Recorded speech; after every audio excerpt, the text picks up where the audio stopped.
le gazon, la terre battue et les courants durs.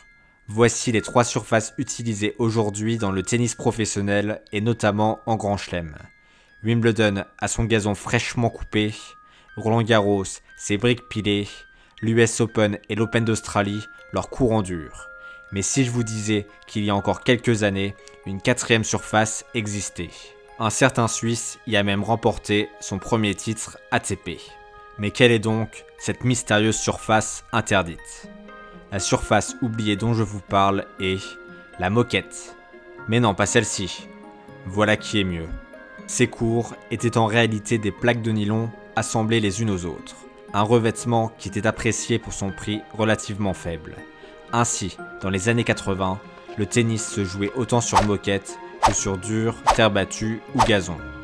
Mais au début des années 90, les organisateurs de tournois ont peu à peu décidé de remplacer leurs moquettes par des courants durs. Mais pourquoi un tel changement ? C'est très simple, afin de plaire à vous, les spectateurs. La moquette, caractérisée par son rebond bas et vif, était une surface très rapide et donc un environnement propice à une espèce aujourd'hui disparue, les serveurs volleyeurs. Ce n'est donc pas étonnant que John McEnroe, pur attaquant, régna sur cette surface, remportant 43 de ses 77 titres sur celle-ci.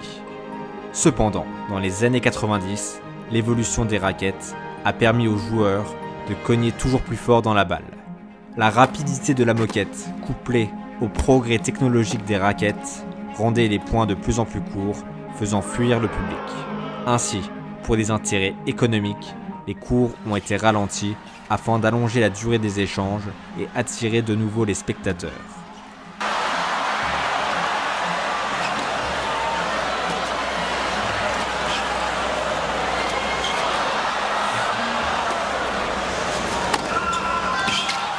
C'est le début de l'harmonisation des surfaces et la fin des ruées au filet. Cette tendance s'accentua au fil des années, transformant le tennis vers un sport où endurance prime sur explosivité. 2009 sonna le glas pour la moquette qui fut interdite par l'ATP. Sa disparition est le symbole du tennis homogène d'aujourd'hui où gazon et terre battue se confondent. Bonjour à tous, merci d'avoir regardé cette vidéo jusqu'au bout. J'espère que ce nouveau format plus court vous aura plu. Afin de m'encourager à produire plus de vidéos sur l'histoire du tennis, vous pouvez faire 2 choses. La première, vous abonner pour ne pas manquer les prochaines vidéos. La deuxième, mettre un pouce bleu pour que cette vidéo soit mieux référencée par l'algorithme. En effet, c'est ce qui aide le plus à faire grandir une chaîne YouTube. Je vous en remercie d'avance et je vous dis à la semaine prochaine.